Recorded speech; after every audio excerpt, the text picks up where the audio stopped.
Assalamualaikum warahmatullahi wabarakatuh. Hari ini kita akan lanjutkan kembali pelajaran neraca massa dan energi dengan topik neraca energi sistem tanpa reaksi kimia. Capaian pembelajaran untuk materi ini adalah mahasiswa diharapkan mampu menjelaskan konsep kesetimbangan energi makroskopis, mampu menjelaskan konsep kesetimbangan energi sistem terbuka dan sistem tertutup, mampu menghitung energi sistem terbuka dan sistem tertutup. Konsep dasar neraca energi, akumulasi energi di dalam sistem sama dengan perpindahan energi ke dalam sistem dikurang dengan perpindahan energi keluar sistem tambah regenerasi energi di dalam sistem dikurang dengan energi yang dikonsumsi di dalam sistem. Ini adalah konsep dasar dari akumulasi energi. Berikut adalah kesetimbangan energi sistem tertutup. Apa itu sistem tertutup? Sistem tertutup adalah sistem tanpa pemasukan dan pengeluaran materi selama proses berlangsung. Gambar 1, diagram kesetimbangan energi untuk sistem tertutup, di mana di dalam sistem ini ada akumulasi, yaitu ada 3 jenis energi dalam sistem tersebut. Ada energi internal, dilambangkan dengan delta U. Jadi akumulasi energi yang ada di dalam sistem ini adalah UT2 dikurang dengan UT1. Kemudian energi kinetik, akumulasi energinya delta K sama dengan KT2 kurang KT1. Energi potensial atau delta P, PT2 kurang PT1. Kemudian total energi yang ada di dalam sistem ini adalah delta E sama dengan ET2 dikurang ET1. Di dalam sistem ini ada lingkungan, ada sistem yang melakukan kerja terhadap lingkungan, maka lambangnya adalah panah keluar. Sistem yang diberikan kerja ke dalam lingkungan, panah masuk ke dalam. Demikian juga dengan kalor yang dilepaskan ke lingkungan, panah keluar. Kalor yang dimasukkan ke dalam sistem adalah tanda panah ke dalam.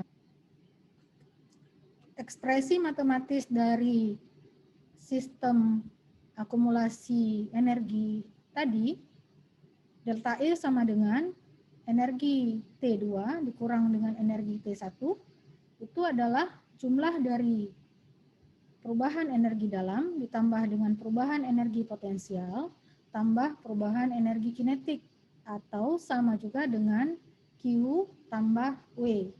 Delta E adalah perubahan energi, delta U, delta P, dan delta K semuanya adalah perubahan energi dengan satuan Joule. Q adalah kalor, W adalah kerja total yang dilakukan dalam jangka waktu tertentu, juga satuannya Joule. Contoh soal untuk sistem tanpa reaksi kimia, konversi buangan atau limbah padat menjadi gas tidak berbahaya dilakukan di dalam suatu tempat pembakaran sampah. Analisis ORSAT menunjukkan bahwa sampah padat perkotaan dapat dibakar menjadi gas dan sisa residu. Komposisi gas-gas hasil pembakaran adalah sebagai berikut. Ini adalah komposisi dalam basis kering, artinya dengan mengabaikan kandungan H2O di dalam gas tersebut. Hitung selisih entalpi per mol gas tersebut antara bagian atas dan bagian bawah cerobong.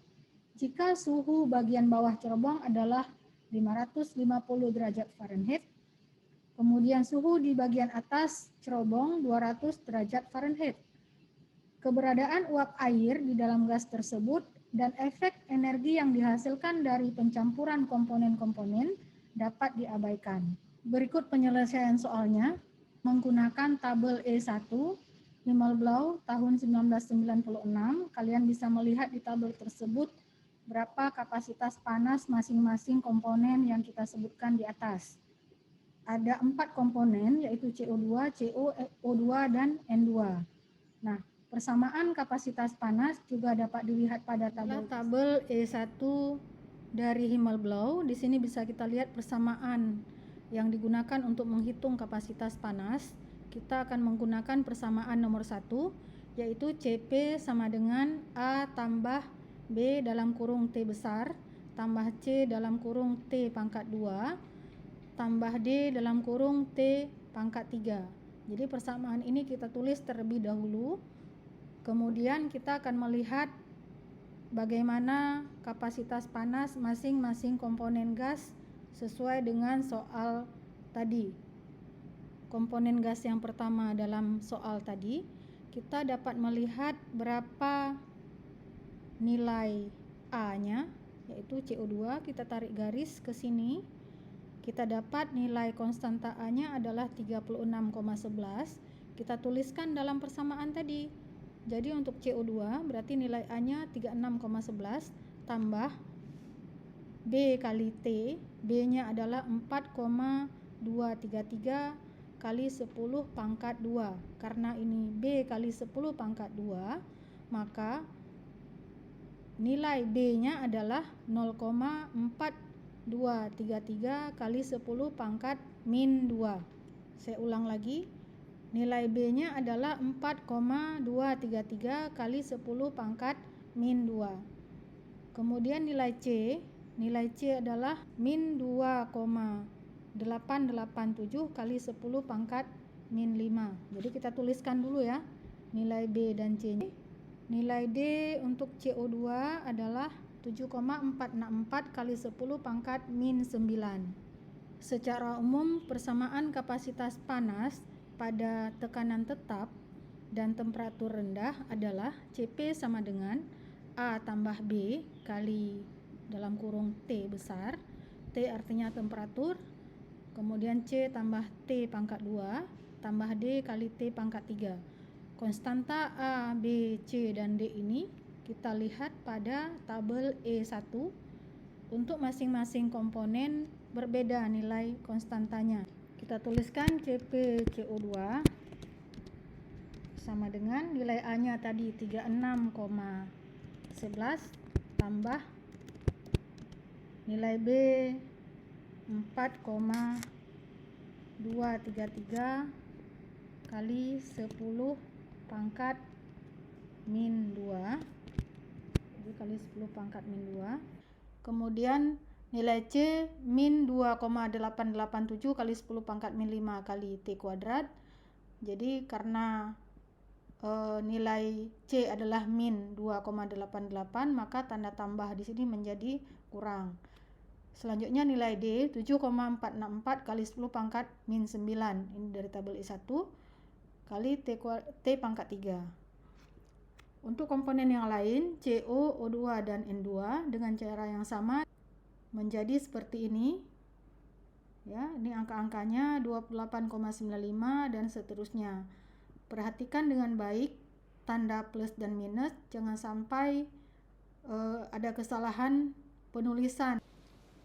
Selanjutnya, kapasitas panas setiap komponen yang sudah kita tulis dengan lengkap bisa kita kopikan ke Excel atau langsung kita hitung menggunakan kalkulator. Jadi ada dua cara perhitungan. Yang pertama dengan menggunakan kalkulator, yang kedua dengan menggunakan program Excel. Penggunaan kalkulator bisa dilakukan, tetapi karena angka-angkanya terlalu banyak, rentan untuk terjadi kesalahan saat pengetikan. Sangat direkomendasikan untuk menggunakan program Excel. Bagian atas ini adalah persamaan kapasitas panas untuk setiap komponen CO2, CO, O2, dan N2.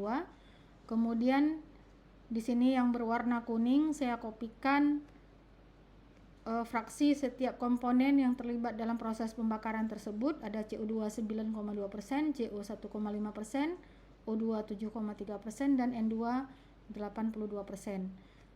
Sehingga sesuai dengan soal, kita lihat soalnya.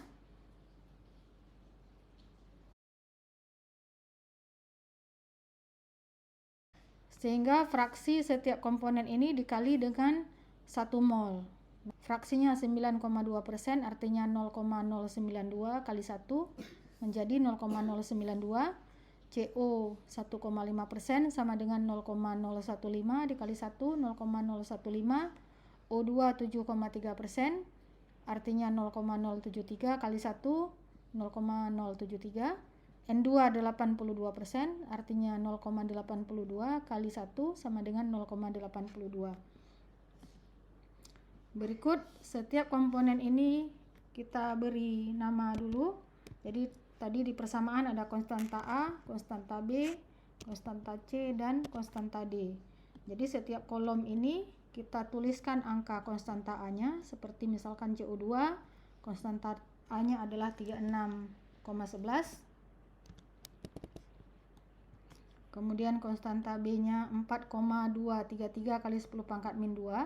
Untuk menuliskan angka yang ada kali 10 pangkat min 2, terlebih dahulu kita tuliskan sama dengan, kemudian 4,233 kali adalah tanda bintang, ya, tekan saja shift, kemudian tekan angka 8, akan keluar kali, kemudian kali 10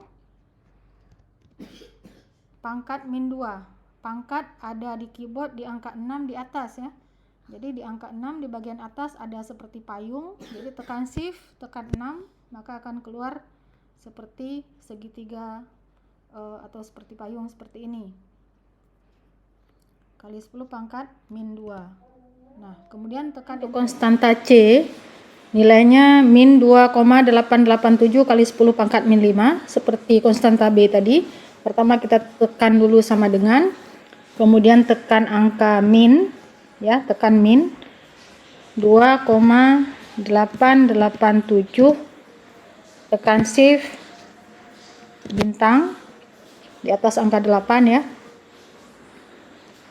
10, kemudian tekan shift 6, itu tanda di atas angka 6, min 5, tekan enter.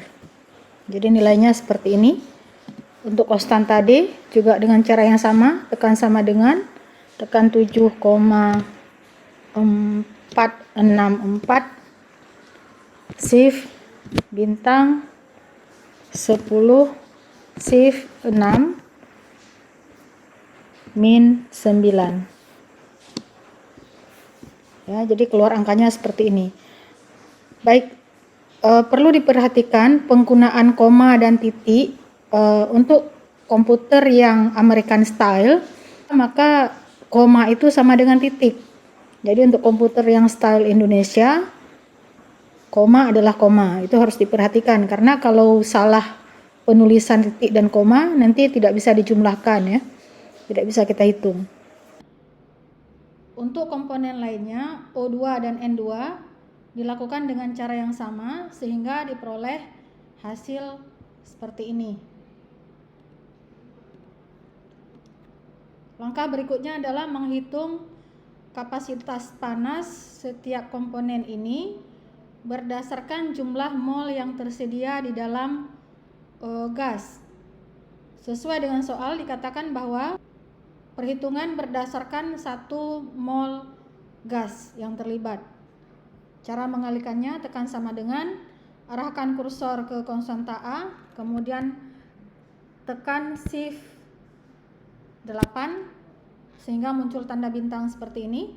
Jadi shift bintang, ya, untuk mengeluarkan bintang. Bintang artinya kali. Kemudian ketik angka 0,092. Tekan. Jadi inilah angkanya.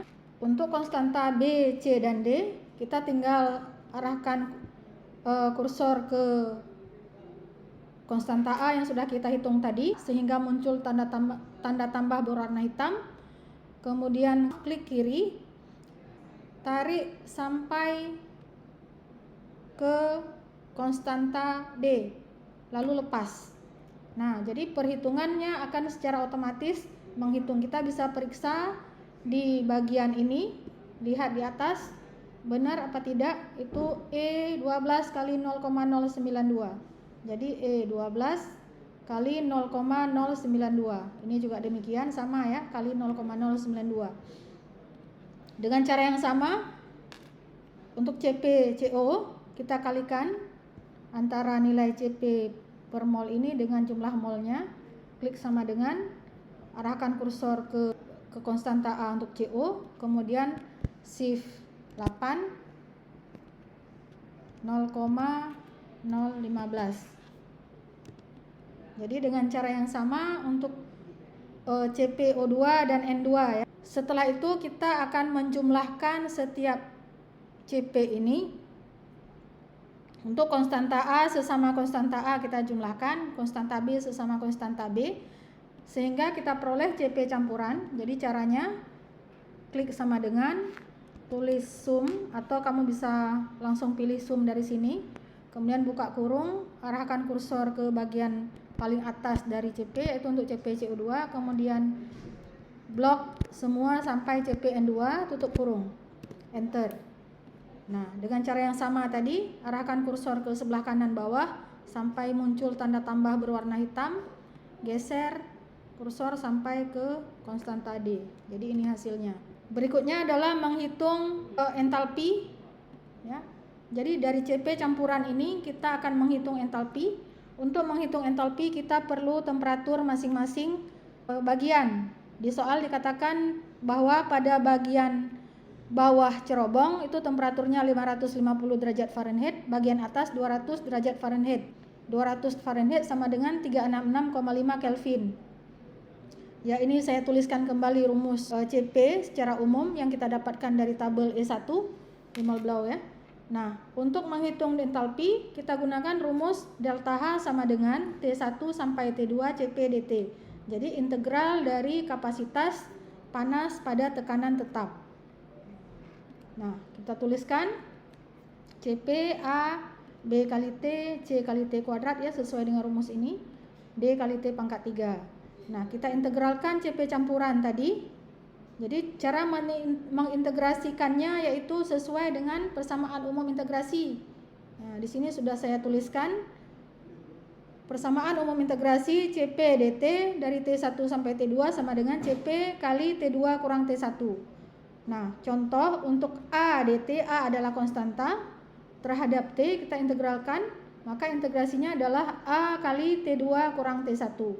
Bagaimana kalau A kali T dt? Maka integrasinya adalah A per 2. 2 ini berasal dari pangkat T sebelumnya. Jadi T ini adalah pangkat 1 karena nggak ditulis, maka 1 tambah 1 ya. Jadi T kali T2, 1 tambah 1 juga, jadi kuadrat, kurang T1, 1 tambah 1. Jadi T2 kuadrat kurang T1 kuadrat. Untuk A kali T kuadrat dt, integrasinya adalah A bagi 2 pangkat ini 2 tadi ya, maka 2 tambah 1 adalah 3, kali T2 pangkat 3 juga, kurang T1 pangkat 3. Sama dengan, arahkan kursor ke CP campuran untuk nilai A, kemudian buka kurung, kali T2 kurang T1. Jadi T2 adalah 366,5 kurang, tekan kurang T1, kemudian tutup kurung. A 5 minus 5769,0003. Berikutnya untuk konstanta B, dengan cara yang sama kita ketik sama dengan, arahkan kursor ke CP campuran untuk konstanta B, kemudian tekan bagi 2 kali, buka kurung, T2 kuadrat, klik T2, tekan shift tanda pangkat 6, kemudian tekan 2. Itu artinya T2 kuadrat dikurangi dengan T1.